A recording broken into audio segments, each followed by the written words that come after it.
What's up guys? For today's video, mag-iihaw tayo ng ulam. Kasi para tipid sa Ricardo, kasi mahal ang isda. Ito nga pala yung isda na pinakamura dito sa amin sa probinsya, dito sa probinsya ng Bicol. Dito lang yung sa Tabaco. Napakamura lang ito at napakasarap. Pero hindi ito yung surahan. At iihawin muna natin to ha. Abangan nyo mamaya ha. Habang nagbabaga na nga niyan sa kuya digding kalay yung susunadan, hagaro nga ni pagmati ko kagang pagmalipot sa nagbabaga nga ni pagmati ko sa iya.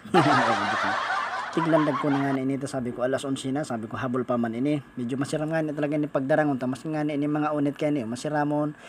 Pakatana ko nga ni kang inot kay ni digdi sa San Roque. Sabi ko nga ni kay ma, budak kay pa niya, pana tatagaro may basod-basod doon nga ni lawas kay ni konsirang ini, yun na nga ni niluto na nga ni kung mahalin ni Isus na siram. Dut-dutan sana ang kulang.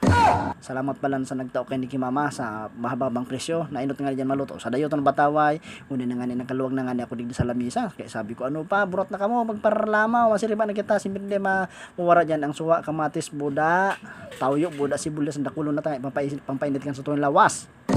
Uy na nga niya utak, masiba na nga niya ako digdi. Hindi na niyan si Ram. Ano paman, solve na naman ang aldaw na ini. Salamat. Isang salita ang pinaniniwalaan. Huwag mong gawin sa iba ang ayaw mong gawin sa iyo. Please follow and share.